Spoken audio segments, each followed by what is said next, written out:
घरोघरी मातीच्या चुली या मालिकेचा आजचा भाग कालच्या भागा इतका जबरदस्त दाखवलाय प्रेक्षकांनो. तर घरोघरी मातीच्या चुली या मालिकेचा 14 डिसेंबरचा भाग तुम्ही ऐकताय आणि सुरुवातीलाच ऋषिकेशने तर बाजीच मारली आहे. ऋषिकेश या सारंगला म्हणतो, काय रे सारंग, माझी ओवी रडत होती तेव्हा कुठे होतास रे, कुठे होतास तेव्हा? सारंग नुसता ततपप्प करत असतो, दादा माझं ऐकून घे रे. आता ऋषिकेश म्हणतो, तुझ्या बायकोने जेव्हा माझ्या ओवीला घराच्या बाहेर काढलं तेव्हा तुझ्या बायकोचं मुस्काट नाही फोडावंसं वाटलं का रे तुला? तिला जाब नाही विचारावासा वाटला? ए सारंग, अरे तुझ्यातला माणूस जिवंत आहे का नाही अजून? का बायकोच्या पदराआड तुझा पुरुषार्थ सुद्धा संपलाय? काय रे सारंग, तुझं रक्त नाही खवळलं? तुझ्या डोक्यात सणक नाही गेली का रे? नाही, तुझ्या नसेल गेली रे, पण माझ्या डोक्यात मात्र सणक गेलीये सारंग. आणि आता मी काय करणार आहे माहितीये का? माझ्या मुलीला घराबाहेर काढणाऱ्याचं मी थोबाड फोडणार आहे. आता ऐश्वर्या इतकी जोरात किंचाळते ना प्रेक्षकांनो. आता या ऋषिकेशने आव देखाना ताव साडकन त्या सारंगच्या कानाखाली मारली आहे आणि सारंग गपकन खाली बसलाय. आता हे ऑफिस मधले सगळे लोक तमाशा बघतायत ना, पण नेहमीप्रमाणे ऐश्वर्याने या येड्या सारंगला अजून येडं बनवलं आणि पुन्हा एकदा बाजी स्वतःकडे केली आहे. पण काय काय झालंय ना ते बघत राहण्यासारखं आहे प्रेक्षकांनो. मजा येते नाही का भांडणं बघायला? असो, तर आता इकडे बघा, या सयाजीरावाचं आणि जानकीचं भांडण अजून चालूच आहे. जानकी म्हणते, सयाजीराव विखे पाटील, तुमचं चॅलेंज मी एक्सेप्ट करतेय. ही जानकी ऋषिकेश रणदिवे शेतात नांगरणार म्हणजे नांगरणार. मग आता या बाकीच्या बाया म्हणतात, कळलं का, अशा आहेत आमच्या जानकी वहिनी, अशा नाजूक वेलीसारख्या दिसतात त्या, पण शेकडो झाडांना सावली देणारं झाड झाल्यात त्या. झाला आता फैसला, या उद्या आमच्या जानकी वहिनी कशा शेत नांगरताना ते उद्या बघायला या सयाजीराव. आता हे अख्खंच अख्खं गाव जानकीच्या सोबत आहे आणि या सगळ्या बायकांनी एकमेकींच्या हातात हात दिलेत आणि त्या सयाजीरावांना अशा मुठ्ठी दाखवलेल्या आहेत. आता सयाजीराव जरा गडबडतो बरं का आणि आता जरा विचार करतो. या बायका पाठमोऱ्या फिरतात आणि मग सयाजीराव राक्षसासारखा हसायला लागतो. हा हा हा हा हा, तू आणि शेती करणार? अगं तुझ्याकडे कुठली शेती आली आहे? आणि काय ग, शेती नांगर बैल कुठून आणणार ग? कशी शेती करणार आहे तू? कोण देणार आहे तुला? अगं कोण देणार आहे तुला शेती नांगर बैल? आता लगेच त्यांनी इथे सौमित्रची एकदम जबरदस्त एंट्री दाखवली आहे. सौमित्र तिथे येतो आणि म्हणतो, मी आहे ना, मी देणार जानकी वहिनीला सगळं. आता सौमित्र आल्यावर सगळेजण सौमित्रकडे आश्चर्याने बघायला लागतात. सौमित्र आता मस्त एंट्री घेतो तिथे, सयाजीरावांच्या समोर येऊन उभा राहतो. सयाजीराव म्हणतात, तुझ्याशी काय रे या गोष्टीचा संबंध? तू तर वकील आहेस ना? मग आता हा सौमित्र उत्तराला उत्तर देत म्हणतो, म्हणूनच मी न्यायाची लढाई लढतोय आणि सत्याची साथ देतोय. सयाजीराव म्हणतात, तुमचं शेत? मग सौमित्र म्हणतो, माझ्या नावावर आहे आमचं शेत. तुमच्या लाडक्या पोरीने नानांचं मृत्यूपत्र तुमच्याकडे दिलंच असणार आहे. त्यात असं लिहिलेलं आहे, बिझनेस जरी सारंगच्या नावावर असला तरी शेती माझ्या नावावर असणार आहे. काय गंमत आहे ना? ए जानकी वहिनी, तुला माहितीये, शेती जेव्हा मला मिळाली ना तेव्हा मला असं वाटलं की कोणीतरी माझ्याशी मस्करी करतंय. म्हणजे बघ ना ग, माझा आणि शेतीचा काय संबंध? तेव्हा नाही ग मला कळलं, पण आता कळलं मला. अगं वहिनी, आता कळतंय मला. आपण कागदावर काहीही खरडलं ना तरी देवाच्या या विलमध्ये काहीतरी वेगळं लिहिलेलं असतं, जे आपल्याला नंतर कळतं. जानकी आता डोळ्यामध्ये अश्रू आणून या सौमित्रकडे बघतीये, कारण यावेळेला सौमित्रने अगदी लक्ष्मणासारखा हात दिलाय या जानकीला. सयाजीराव तर बघतच राहतो. सयाजीराव आता काहीच बोलत नाही. आता हा सौमित्र म्हणतो, अगं वहिनी, हे होणार होतं ग, कारण तुझा हा भाऊ या वेळेला तुझ्या पाठीशी खंबीरपणे उभा राहावा ना या क्षणासाठी.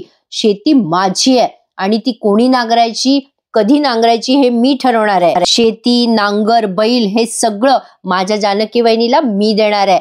असं बोलल्यानंतर या सगळ्या बायका सौमित्रसाठी क्लॅप करतात. आता बघा प्रेक्षकांनो, सयाजीरावांना अगदी सडेतोड उत्तर दिलेलं आहे या सौमित्रने. सगळ्या बायका या सौमित्रसाठी टाळ्या वाजवतात. आता सौमित्र या सयाजीरावांच्या समोर येतो आणि म्हणतो, तुमच्यासारख्या बऱ्याच केसेस बघतो मी कोर्टात. तुमच्यासारखी मोठी लोक केस जिंकता हरतात, तसे आज तुम्ही हरलायत सयाजीराव. आता जानकी सुद्धा सयाजीरावांना प्रत्युत्तर देत म्हणते, आज तुम्ही हरलायत सयाजीराव, आज तुम्ही हरलात आणि आता ही हरायची सवय करून घ्या सयाजीराव.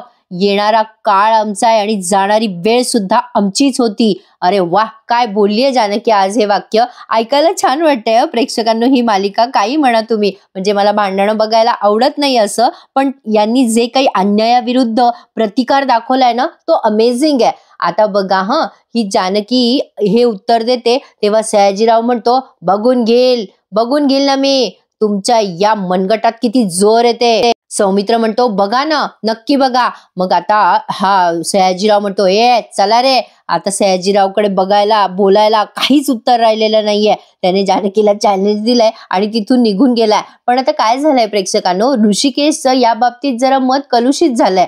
ऋषिकेशने जरा जानकीशी भांडण केलेलं आहे आज. आणि ठीक आहे ना, असं काही काही गोष्टींमध्ये नवरा बायकोंचे मतभेद असतात.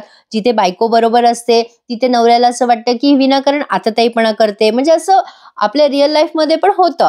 छानच दाखवलंय त्यांनी आज या मालिकेमध्ये. तसंच आज जानकी आणि ऋषिकेश मध्ये जरा मतभेद झालेले दाखवलायत.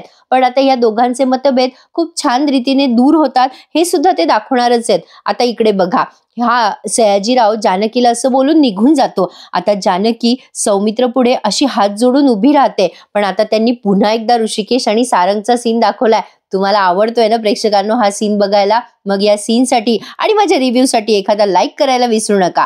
ऋषिकेश आता या ऐश्वर्याकडे बघायला लागतो रागाने. ऐश्वर्या घाबरते आणि म्हणते, काय करताय तुम्ही?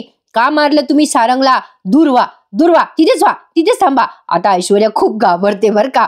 आता ऋषिकेश तिच्या समोर येतो आणि तिला म्हणतो, खरं तर तुझ्या थोबाडीत मारायची होती ग मला, पण माझ्या दुर्दैवाने आणि तुझ्या सुदैवाने तू एक बाई आहेस. बाईवर हात न उचलण्याचे संस्कार आहेत माझ्यावर, नाहीतर आत्ताच्या आत्ता मी तुला तुझी जागा दाखवली असती. खरं तर बाई म्हणायच्या सुद्धा योग्यतेची नाहीये ग तू. तुझ्यासारखी बाई, स्त्री नावाच्या या शब्दाला पण कलंक आहे. अगं आमच्या दोघांच्या सावलीला उभं राहायची तरी लायकी आहे का ग तुझी?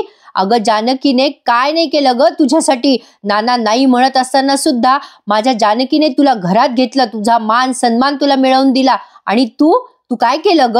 काय ग ऐश्वर्या, आलीस ना तू तुझ्या अवकातीवर? दाखवूनच दिली तू तुझी अवकात.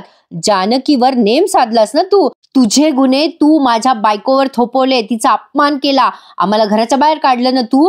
त्यावेळेला गप गुमान सगळं ऐकून मी घराच्या बाहेर पडलो. पण आता एक गोष्ट लक्षात ठेव ऐश्वर्या आणि सारंग, तू सुद्धा. मी आता तो ऋषिकेश नाहीये जो सगळं सहन करेल. सारंगच्या गालावरती बोट उमटलेत ऋषिकेशचे. आता ऋषिकेश म्हणतो, यापुढे लक्षात ठेवा, जानकीला आणि ओवीला कोणी जर हात लावायचा प्रयत्न केला ना तर मी त्यांना मारून टाकेन. आता सारंग खूप घाबरलाय. ऋषिकेश म्हणतो, सारंग आता ही धमकी समज, लक्षात ठेव, कारण समजवण्याचे दिवस संपलेत तुमचे. यापुढे माझ्या बायकोच्या किंवा मुलीच्या डोळ्यात अश्रूचा एक थेंब जरी आला ना तरी मी कोणाचीही गय करणार नाही. सारंग आता लटलट कापायला लागतो प्रेक्षकांनो.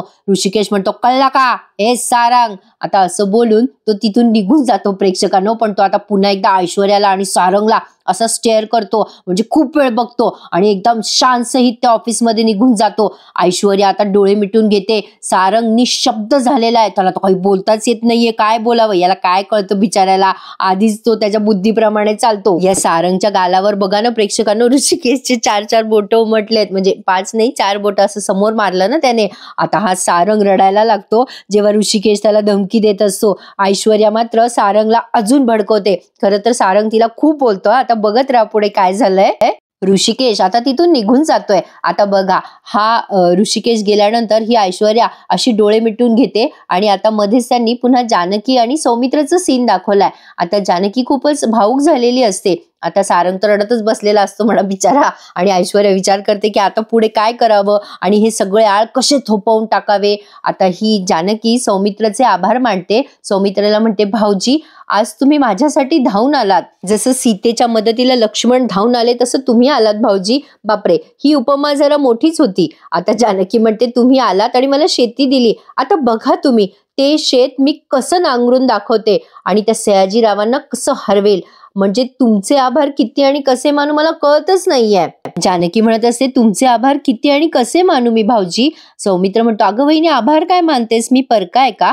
जानकी म्हणते, अहो तसं नव्हतं म्हणायचं मला भाऊजी. सौमित्र म्हणतो, अगं हे सगळं आपलंच आहे ग वहिनी. नाही, मला जरी शेतीची आवड होती तरी दादाने ती शेती नेहमीच कसली आहे. दादाला जास्ती आवड आहे ग या सगळ्याची. तुला माहितीये, लहानपणी मी आणि शरू दोघे जण आमच्या शेतामध्ये ऊस खायला जातो. बाकी सगळ्याचं सगळं सारंग आता असं बोलल्यानंतर तो एकदम गप्प बसतो आणि जानकी त्याच्याकडे बघतच राहते. काय झालं असेल सौमित्रला, हा काय शांत झाला असेल.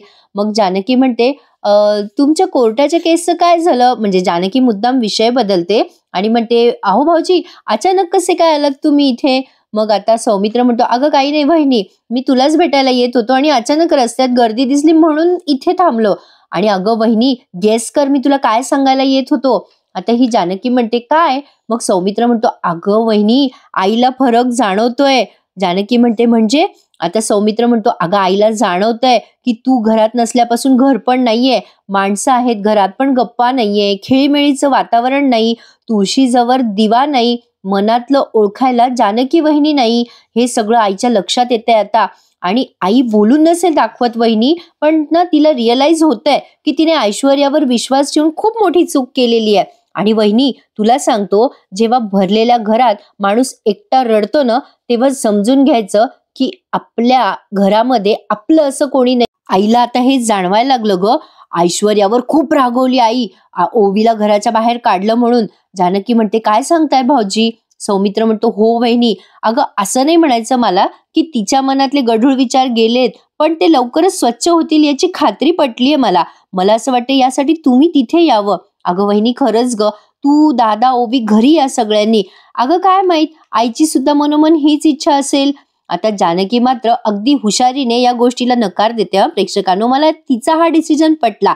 तुम्हाला पटला का सांगा. तर बघा जानकी काय म्हणते, अहो भाऊजी, आईंना हे वाटलं ना, तेच खूप आहे माझ्यासाठी. कधी ना कधी त्यांच्या मनात काय चाललंय हे त्या नक्की बोलून दाखवतील. सौमित्र म्हणतो, वहिनी, आपण त्या दिवसाची वाट का बघायची, चला ना तुम्ही आत्ता माझ्या सोबत. आता ही जानकी म्हणते, नाही हो सौमित्र भाऊजी, अजून मनातल्या गाठी नाही सुटल्यात. ऋषिकेशच्या मनातला राग आणि आईंचा झालेला गैरसमज हे सगळं अजून नाही मोकळं झालंय. हे सगळं दूर व्हायचंय भाऊजी. त्याशिवाय त्या घरामध्ये येण्याला काही अर्थ नाहीये. पण एकदा का सगळं नीट झालं ना भाऊजी, की मी घरामध्ये नक्की येईल. आणि असं तसं नाही, वाजत गाजत येणारे मी. आणि तेव्हा आम्हाला वळून आमचं स्वागत करायला आमच्या आई असणार. आणि माझ्या पायावर नाक घासायला ती ऐश्वर्या. मला ती ऐश्वर्या तिथे हवी आहे. त्या ऐश्वर्याने आपलं मन कलुषित केलं, आपलं घर दूषित केलंय भाऊजी. तिला मी धडा शिकवल्याशिवाय राहणार नाहीये. तिचं ते चॅलेंज पूर्ण केल्याशिवाय मी त्या घरात येणार नाही भाऊजी. सौमित्र म्हणतो, अगं वहिनी पण. जानकी म्हणते, नाही भाऊजी, माझी ही केस मला लढू द्या प्लीज. मग सौमित्र म्हणतो, बरं वहिनी, तुझ्या जिद्दीवर ना माझा पूर्ण विश्वास आहे, मला खात्री आहे तू नक्की जिंकशील. जानकी म्हणते, आता तरी मला सध्या उद्याची लढाई जिंकायची आहे, कारण सगळ्या शेतकऱ्यांना आमच्या बाजूने करणं हे जास्ती महत्वाचं आहे. ते शेत नांगरून उद्याचं चॅलेंज मला जिंकायचंय सौमित्र भाऊजी. मग सौमित्र म्हणतो, वहिनी नको काळजी करूस, अगं उद्या तू जिंकणार आहेस. तू ती जमीन नांगरशील ते बघून त्या सयाजीरावाच्या पायाखालची जमीन नक्की सरकेल. या मालिकेचा नवीन आलेला प्रोमो तुम्ही पाहिलाच असेल प्रेक्षकांनो. या ऋषिकेश आणि जानकीने दोघांनी मिळून ते शेत नांगरलंय. मजा येणार आहे तो भाग बघायला. आजचा भाग कसा वाटतोय मला सांगा नक्की कमेंट करून. तर आता तुम्ही ज्या सीनची वाट बघत होतात ना, तो सीन आलाय. आता सारंग रडायला लागतो. त्याला रिअलाइज झालेलं असतं की त्याने अक्षम्य गुन्हा केलाय. पण ऐश्वर्या आता सारंगला म्हणते, सारंग अहो काय झालं, घ्या घ्या पाणी प्या बरं, सावकाश सावकाश. आता त्याची पाठबीट चोळते ती आणि म्हणते, पाणी प्या सारंग. आता सारंग पाणी पितो घोटभर आणि ही लगेच फोन करते पोलीस स्टेशनला आणि म्हणते मेन गेट जवळ या. आधी ती फोन करते वॉचमनला आणि म्हणते मेन गेट जवळ या. मग सारंग म्हणतो, काय झालं ऐश्वर्या, अहो कुठे चाललात तुम्ही. ऐश्वर्या म्हणते, आपण पोलीस स्टेशनला जाऊ सारंग. सारंग म्हणतो, काय, अहो कशासाठी. मग ऐश्वर्या म्हणते, ऋषिकेश दादाची कंप्लेंट करायला. आपण सांगू पोलिसांना की त्यांनी जबरदस्ती ऑफिसमध्ये शिरले आणि नुकसान केलं ऑफिसचं, ऑफिसच्या मालकावर त्यांनी हात उगारला. अहो मी पण सांगेल ना, त्यांनी मला धमकी दिली, नको नको ते बोलले, ते आज नाही त्यांची चांगली जिरवली ना तर नाव रणदिवे लावणार नाही मी स्वतःचं. म्हणजे बघा प्रेक्षकांनो, सोयीस्कररित्या माणूस स्वतःचे गुन्हे कसे विसरतो, तशी ही ऐश्वर्या ऐश्वर्या स्वतः जे केलं ते विसरली, म्हणजे त्या चिमुरड्या ओवीला हिने हात धरून हाकलून दिलं त्याचं काही नाही, ते विसरली सगळं आणि ती सारंगला पण विसरायला लावते सोयीस्करपणे. पण आता सारंग मध्ये मध्ये जरा चांगली त्याची बॅटरी चार्ज होते. तो म्हणतो, थांबा ऐश्वर्या, अहो आपण दादाचे गुन्हे सांगायला जाऊ आणि आपले गुन्हे कुठे सांगायचे, आपण आपल्याला कोण शिक्षा देणार आहे ऐश्वर्या? आता ऐश्वर्या म्हणते, अहो सारंग काय बोलता तुम्ही? ऐश्वर्या म्हणते, सारंग काय बोलताय तुम्ही? अहो ज्या माणसाने तुमच्यावर हात उगारला तुम्ही त्यांचीच बाजू घेताय. सारंग म्हणतो, हो, कारण चूक आपली आहे ऐश्वर्या. आज दादाचं आणि माझं नातं पूर्वीसारखं जरी नसलं ना तरी न्याय हा प्रत्येकाला सारखाच असतो. आता ऐश्वर्याला कळतंय, हातातनं निसटतोय सारंग. सारंग म्हणतो, ओवीशी तुम्ही अशा वागल्या नसत्या ना तर दादाने माझ्यावर हात उचलला नसता. आणि खरं सांगू का, दादाच्या जागी मी असतो आणि माझ्या पोरीला कोणी असं वागवलं असतं ना तर मी तेच केलं असतं जे दादाने माझ्या केलंय आज. आता ऐश्वर्या डोक्याला हात मारते बरं का. सारंग म्हणतो, नाही ऐश्वर्या, दादाचं म्हणणं बरोबर. अरे प्रेक्षकांनो, या ऐश्वर्याला सुचतं बरं असं ऐन वेळेवरती त्या सारंगला काहीचं काही बोलणं आणि ते त्याला पटतं, हे विशेष. आता ऐश्वर्या म्हणते, नाही सारंग तुमचं बरोबर आहे. नाही म्हणजे त्यांनी जे केलं ते बरोबर असेलही, पण त्यांची पद्धत चुकली ना. म्हणजे त्यांना काय गरज होती इथे ऑफिसमध्ये यायची? त्यांनी घरी येऊन भांडायचं असतं ना.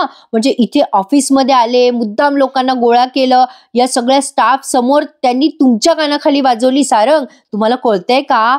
अहो ते का केलं यांनी? म्हणजे त्यांना स्वतःची ताकद दाखवायची होती आणि तुमची लायकी दाखवून द्यायची होती. सारंग त्यांना सगळ्यांसमोर तुम्हाला कमी लेखायचं होतं. त्यांना हे सगळं सिद्ध करायचं होतं की अजूनही ते या कंपनीचे मालक आहे आणि तेच मालक राहतील.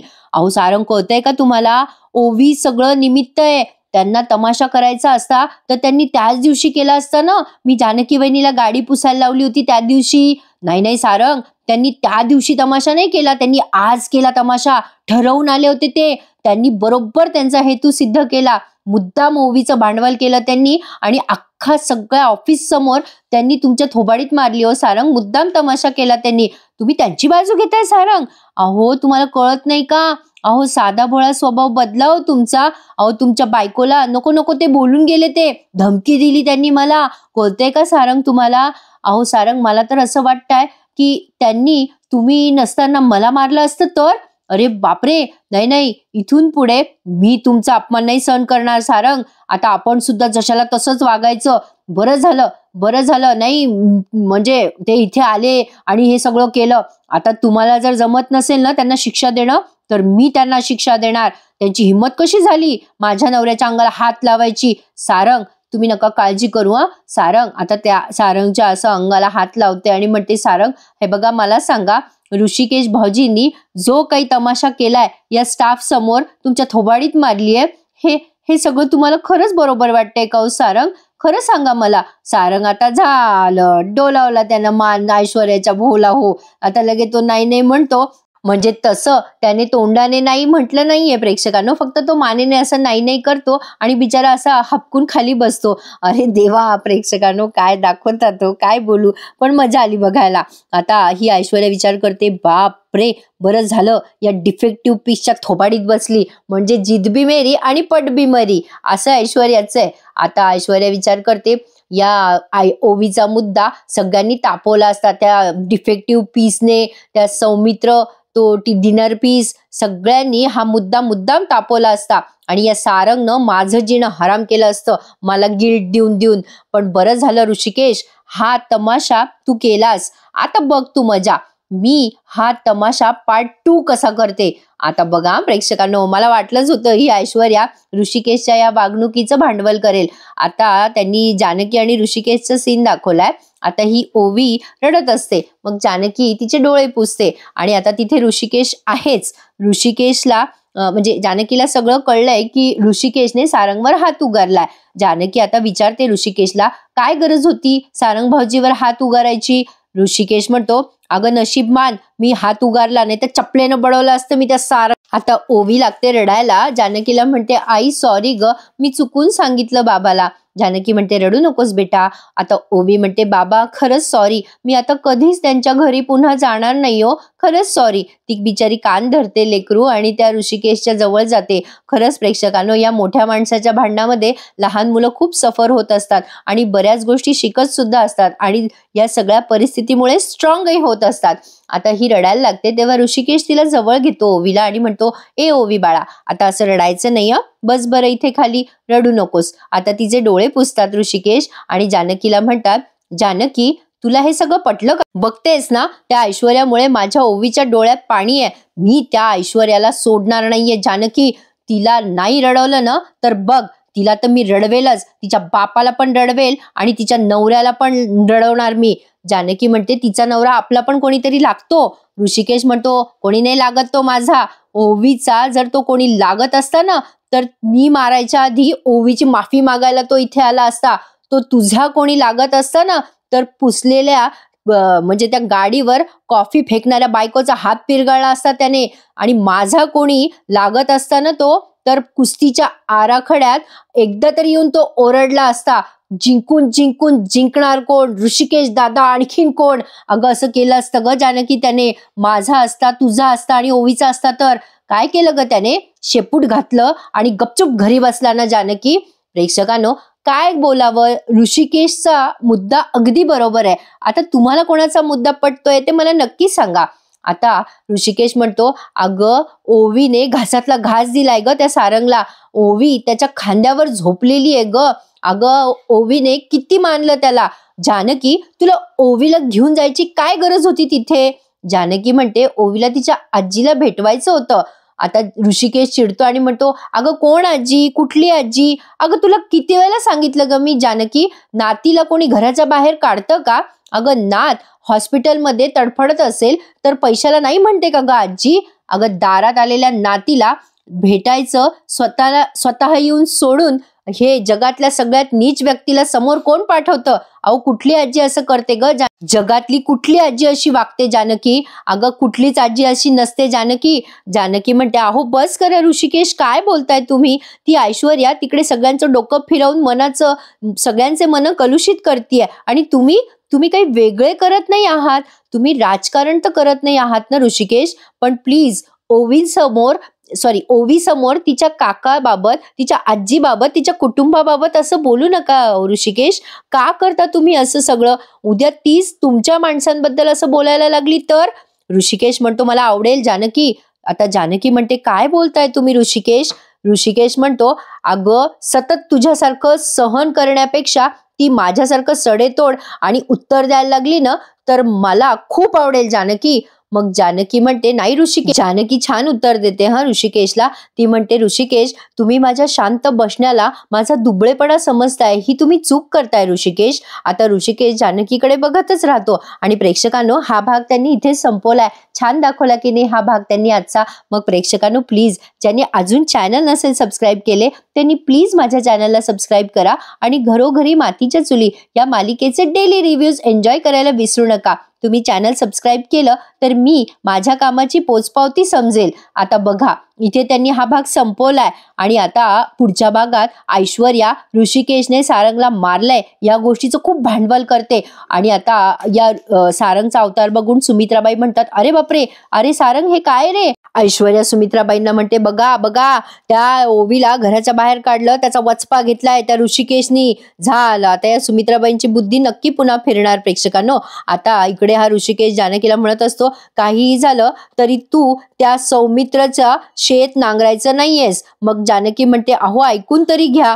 पण ऋषिकेश म्हणतो, ऋषिकेश रणदिवे नुसतं बोलत नाही, करून दाखवतो. नाही जानकी, तू त्या सौमित्राच्या शेतात नांगर चालवायचं नाहीस आणि तरीही तुला ते करायचं असेल ना तर या कामात मी तुझ्या सोबत नसेल हे लक्षात ठेव. आता जानकी तरी सुद्धा ऋषिकेशच्या विरुद्ध जाऊन ते शेत नांगरतेच, पण ऋषिकेश तिला साथ देतो. कशी देतो, काय देतो ते बघण्यासाठी बघत राहा आपला रिव्ह्यू आणि मालिका घरोघरी मातीच्या चुली. माझ्या चॅनलला आवर्जून सबस्क्राईब करा आणि प्रेक्षकांनो, कसा वाटला आजचा भाग मला कमेंट करून नक्की कळवा. भेटूयात सोमवारी पुन्हा एकदा. तोपर्यंत धन्यवाद.